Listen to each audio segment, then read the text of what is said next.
No hace mucho, un depredador feroz recorría la selva de Tasmania.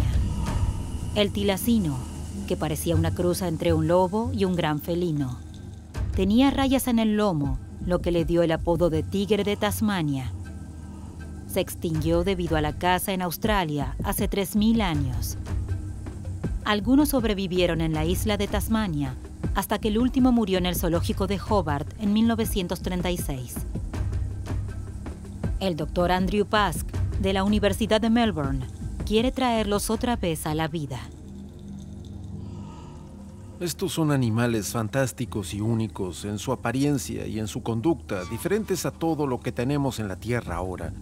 ¿Quién no querría ver eso? Breakthrough, resucitando a los tigres de Tasmania. Las sequías y los cazadores aborígenes causaron que el tilacino desapareciera del territorio australiano. Más de 1000 años después, la población en la isla cercana de Tasmania también fue arrasada.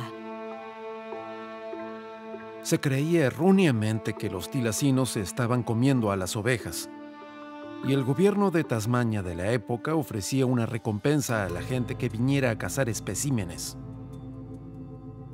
Desde el hocico a la punta de la cola, la criatura medía 1,5 metros de largo y pesaba cerca de 30 kilos, el tamaño promedio de un ovejero alemán. No tenía ningún parentesco con los felinos. Su cuerpo tenía forma de perro, pero tenía rayas en el lomo como un tigre. Y creo que por eso el tigre de Tasmania también es conocido como el lobo marsupial por su apariencia canina. Su nombre científico significa lobo marsupial con cabeza de lobo. Al igual que los canguros, llevan a sus crías en bolsillos.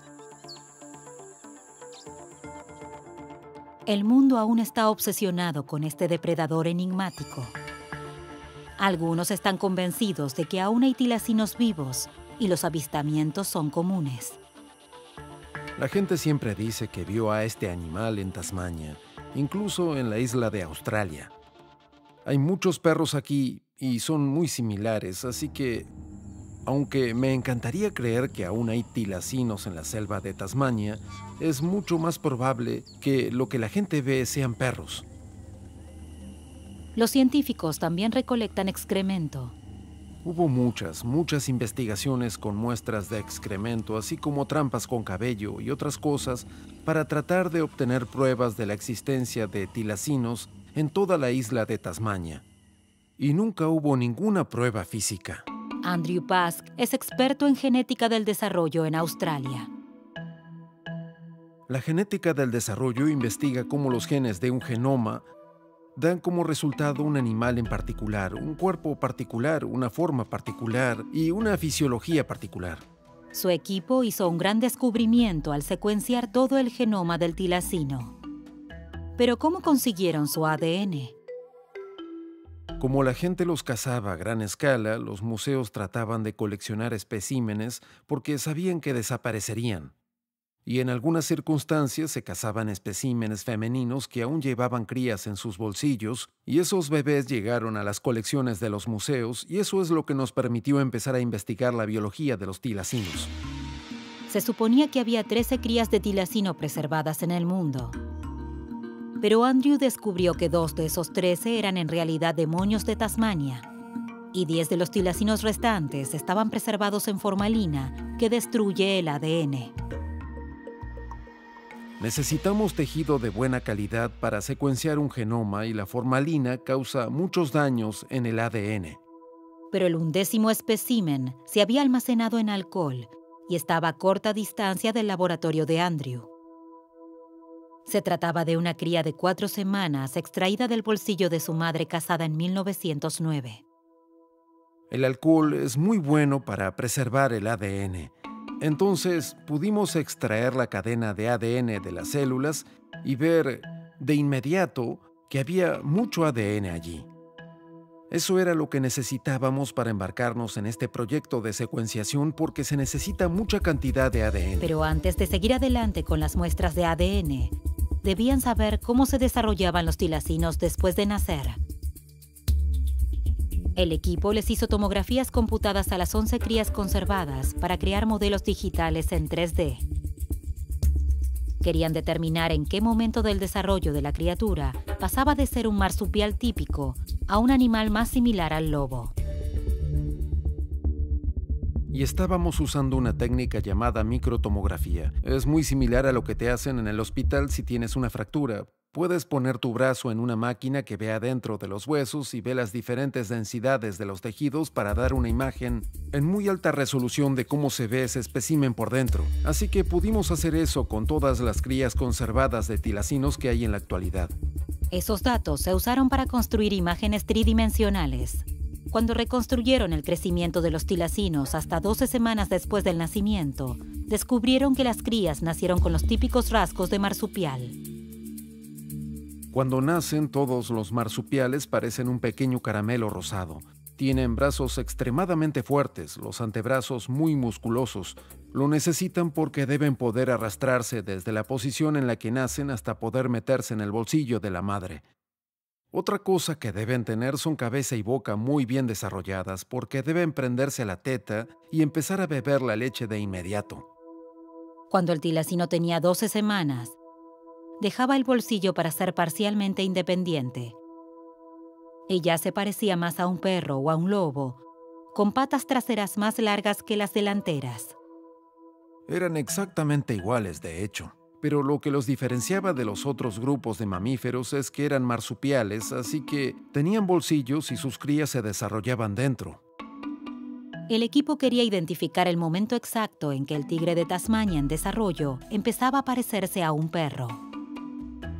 Como se parece tanto a un perro, podemos aprender mucho de su ADN sobre cómo los animales evolucionan con cierta forma corporal. Estos animales, el perro y el tilacino, no comparten ancestros hace más de 160 millones de años. Los modelos en 3D les permitieron ver en qué momentos los huesos en desarrollo de la cría empezaban a parecerse a perros. Primero pensé que los cambios comenzarían muy temprano y que enseguida empezarían a parecerse a perros. Pero fue bastante más adelante en su desarrollo que empezó a adquirir su apariencia canina y que le cambiarían las extremidades para tener esa forma en las patas, muy diferente a un marsupial y mucho más similar a un lobo. Los científicos ahora entendían cómo se desarrollaron físicamente los tilacinos después del nacimiento, pero debían investigar qué rol tuvo el ADN en ese proceso. Podemos empezar a unir toda esa información para entender qué genes son importantes y en qué momento para lograr esa forma de perro. Y eso empieza a responder la pregunta fundamental: ¿cómo este animal evolucionó para verse así? ¿Qué cambió específicamente en su genoma para que adquiera esta forma corporal realmente única? El ADN del espécimen de Melbourne tenía secuencias de longitud suficiente para recrear el genoma completo de 3.000 millones de letras del tilacino. Pero Pask y su equipo debían aislar genes específicos de las cadenas de ADN para pasar a la siguiente fase de su investigación. La desextinción y tratar de devolver un animal a la vida es muy diferente a la clonación animal. La clonación animal es algo para lo que somos muy buenos hoy. Ese proceso se comienza con una célula viva que se puede implantar dentro de un embrión. Y esa célula viva se puede usar para generar otro individuo o clon de donde vino originalmente esa célula. La clave para estas tecnologías de devolver un animal a la vida es que hay que empezar con una célula viva.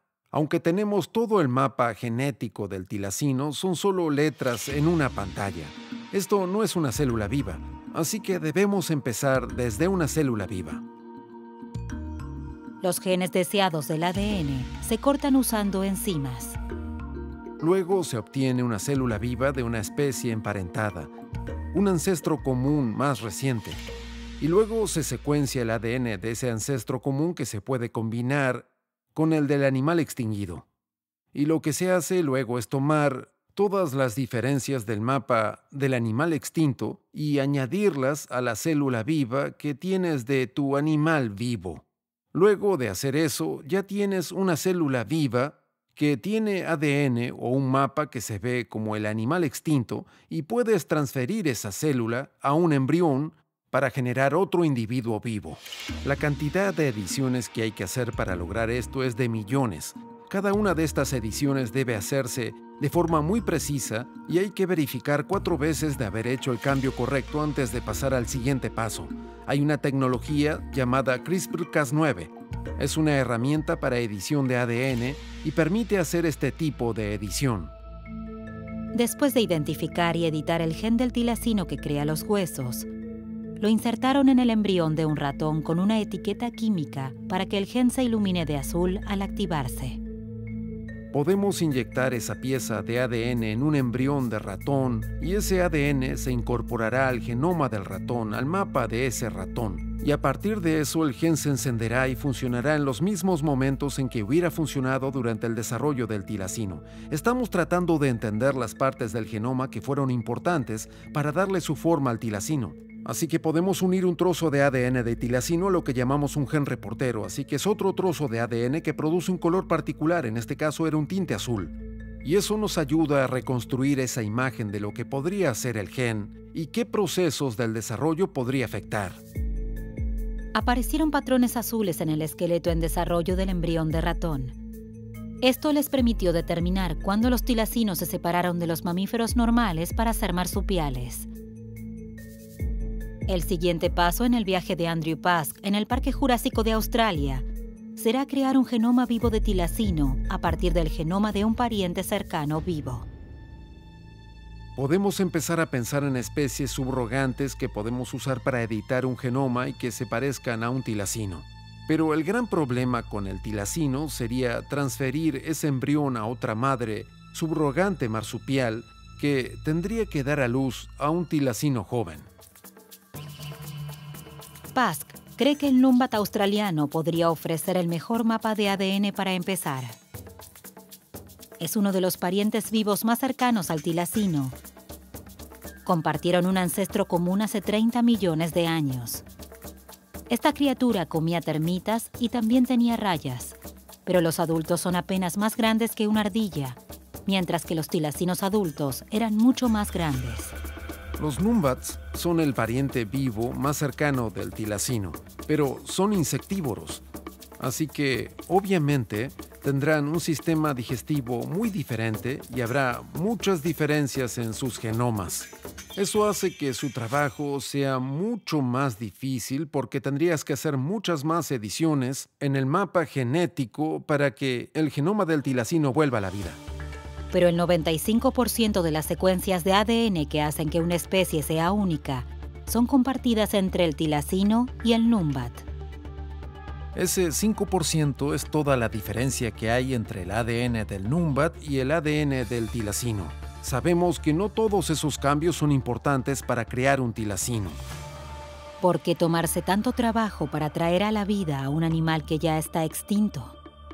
Es uno de los pocos casos en que sabemos exactamente cuándo murió el último animal y la especie se extinguió por completo en nuestro planeta. Es una historia muy triste de extinción porque cazamos a este animal al extremo hasta extinguirlo. Los familiares modernos del tigre de Tasmania ahora están en peligro. El demonio de Tasmania, el cuol oriental, el cuol del norte y el cuol tigre también están en problemas. Hay otros carnívoros marsupiales que están en la lista de animales en peligro. Así que en lugar de dejar que estos animales se extingan ahora, sabemos qué podemos hacer para protegerlos y preservarlos, porque tenemos una población que podemos usar para repoblar más adelante. La meta final de la desextinción será reintroducir a los tilacinos en las reservas salvajes que cubren alrededor de la mitad de Tasmania hoy en día. El caso de los tilacinos es un gran ejemplo de una especie que se puede volver a implantar en el ecosistema de Tasmania, porque allí tiene todo lo que necesita, no solo para sobrevivir, sino para prosperar en ese ambiente. La mayoría de las criaturas extintas no sobrevivirían hoy porque muchas cosas cambiaron en su mundo. Pero Tasmania aún tiene la misma selva que era el hogar de los tilacinos y aún tiene sus presas naturales. Aún existe el hábitat completo de la especie en la isla de Tasmania, donde este animal solía vivir. Ese es un dato muy importante en el campo de la desextinción. Si queremos traer estos animales de vuelta, debemos tener dónde ponerlos. El hábitat es el mismo y su presa aún está allí. Marsupiales más pequeños, como quolls, Demonios de Tasmania y wallabies son el alimento del tilacino, así que no hay duda de que los tilacinos podrían vivir en la selva de Tasmania. Hay una buena razón para traerlos de vuelta. Para que un buen ecosistema exista en armonía, se necesitan superpredadores, animales que están en la cima de la pirámide alimenticia. Y el tilacino era el único entre los marsupiales porque era el único superdepredador. Como el principal carnívoro de Tasmania, el tilacino podría restablecer los frágiles ecosistemas de la isla que están bajo amenaza.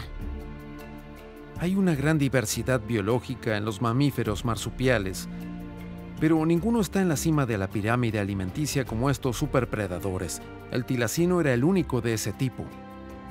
Traer a la vida un animal así podría tener muchos posibles beneficios.